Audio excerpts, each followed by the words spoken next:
उत्तर प्रदेश के प्रभारी और राज्यसभा सांसद संजय सिंह जी हमारे साथ हैं। आइए बात करते हैं इनसे। संजय जी, आज अहिंसा का दिन है, महात्मा गांधी जी का जन्मदिन है, इसको किस तरीके से देखते हैं उत्तर प्रदेश की कानून व्यवस्था को लेकर जो इतनी दर्दनाक चीजें निकल जाए? देखिए, अहिंसा के पुजारी के जयंती पर हिंसा की जो तस्वीरें उत्तर प्रदेश के अलग अलग हिस्सों से आ रही हैं वो बहुत ही दुर्भाग्यपूर्ण है। और देवरिया में 6 लोगों की हत्या हो गई। पहले एक पक्ष के एक व्यक्ति की हत्या हुई और फिर 5 लोगों की हत्या हो गई। मैं समझता हूं कि कानून व्यवस्था की तस्वीर अगर यूपी में देखनी हो तो बस्ती कांड को याद कर लेना चाहिए, जहां पे कि पत्नी का गैंगरेप पति के सामने हुआ और पति पत्नी दोनों ने जहर खा के जान दे दी। प्रयागराज में अभी एक पुजारी की हत्या हो गई। मेरे गृह जनपद सुल्तानपुर में एक डॉक्टर की नृशंस हत्या हो गई। बरेली में भाई बहन के ऊपर एसिड अटैक हो गया। तो मुख्यमंत्री जी को अब सिर्फ समीक्षा नहीं करनी चाहिए, कार्रवाई करनी चाहिए। समीक्षा, डांट फटकार आपने करके देख लिया, कोई असर तो हो नहीं रहा है। कम से कम इनकी ट्रांसफ़र होगी, सस्पेंशन होगी, 2-4 एसपी आईजी नपेंगे तो कुछ कार्रवाई होगी। तब उनको लगेगा कि हाँ, हमारी नौकरी पे भी खतरा है। अभी तो आराम से बैठे हुए हैं, भाषण सुन लेते हैं, योगी जी भी अपना भाषण सुना देते हैं, जमीन पे कोई असर तो होता नहीं। पुरानी पेंशन बहाली को लेकर जो है कल जो है करीब 5 लाख लोगों ने धरना दिया है। देखिए, बहुत दुर्भाग्यपूर्ण है कि मीडिया ने उसको उतनी जगह नहीं दी जितना बड़ा प्रदर्शन था। लगभग 5 लाख की संख्या में लोग दिल्ली के ऐतिहासिक रामलीला मैदान में इकट्ठा हुए थे। और आम आदमी पार्टी का तो पहले दिन से मानना है कि भाई 40 दिन तक अगर कोई विधायक सांसद रहता है तो उसको तो पूरी जिंदगी पेंशन मिलती है।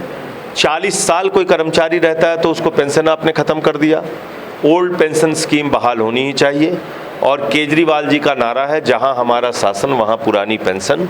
हमने दिल्ली की विधानसभा में पुरानी पेंशन बहाल किया। हमने पंजाब की कैबिनेट में पुरानी पेंशन को मंजूरी दी है। तो कर्मचारियों के आंदोलन और उनके मुद्दों के साथ हम लोग खड़े हैं। महिला विधेयक बिल की बात करें तो महिला विधेयक बिल में जाति जनगणना और डिमिलिटेशन का होना क्या जरूरी है? देखिए, जाति जनगणना और डिलिमिटेशन अगर आप महिला आरक्षण की दृष्टि से पूछ रहे हैं तो जो 2010 में पास हुआ था उसमें ये शर्त नहीं थी। 2010 में जो बिल राज्यसभा में पास हुआ था उसमें ये शर्त कतई नहीं थी। तो ये शर्त बाद में इसलिए जोड़ी गई कि इसको लागू ही नहीं करना है। अब जो सही मांग है इस देश के लोगों की वो है कास्ट सेंसस, कि पूरे देश में जाति जनगणना कराई जाए। वो तो मोदी जी करते नहीं हैं, क्योंकि जाति जनगणना होगा तो पता चलेगा कि भैया कितने पिछड़े वर्ग के लोग हैं, कितने अनुसूचित जाति के लोग हैं, कितने अनुसूचित जनजाति के लोग हैं, कितने अल्पसंख्यक समुदाय के लोग हैं, कैसे उनके साथ न्याय करना है, किस स्कीम का उनको लाभ देना है। ये करना नहीं चाहते। तो जो पूरे देश के परिप्रेक्ष्य में जाति जनगणना करनी है वो तो आप नहीं कर रहे हैं। महिला आरक्षण बिल को रोकना है, इसलिए आपने वहाँ पर परसीमन की और सेंसस की शर्त लगा दी।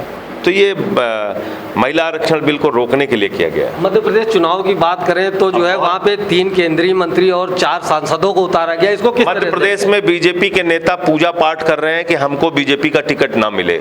ये पहली बार देखने को मिल रहा है कि एक तरफ तो लोग पहले पूजा पाठ करते थे कि हमको टिकट मिल जाए पार्टी का, वहाँ बीजेपी वाले भाग रहे हैं मैदान छोड़ छोड़ के। तो चुनाव से पहले ही चुनाव हार चुकी है भारतीय जनता पार्टी मध्य प्रदेश। क्या लगता है, मोदी फेल तो भाजपा फेल?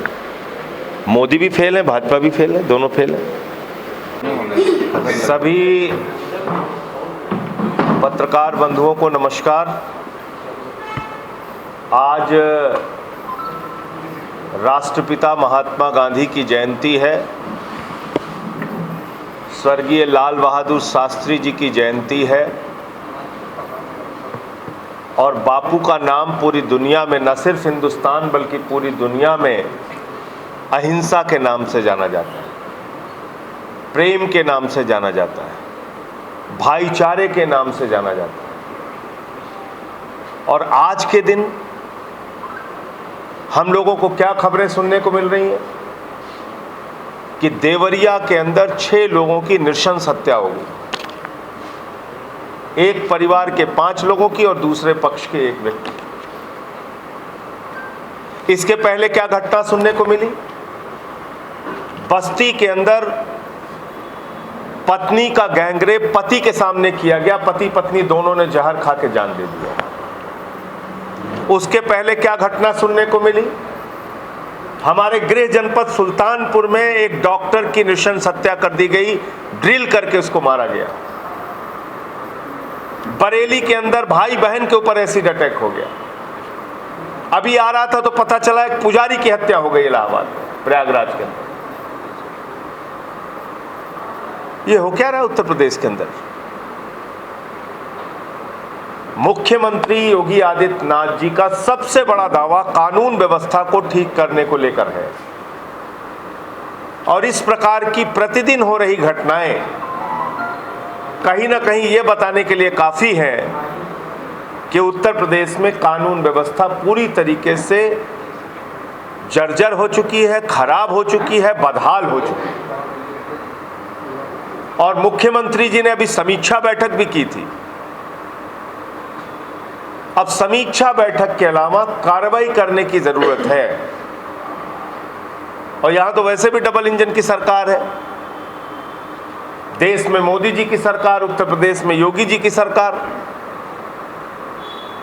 अब ये डबल इंजन की सरकार होने के बावजूद इस तरह से डेली हर दिन अखबार के पन्ने अगर अपराधों से भरे हुए हैं तो ये पूरे प्रदेश की चिंता का विषय है। और मुख्यमंत्री जी को जिन जिलों में अपराध नहीं रुक रहा है वहां के अधिकारियों के खिलाफ, वहां के जिम्मेदार लोगों के खिलाफ कार्रवाई करनी चाहिए। ऐसी कार्रवाई जो दिखे सामने।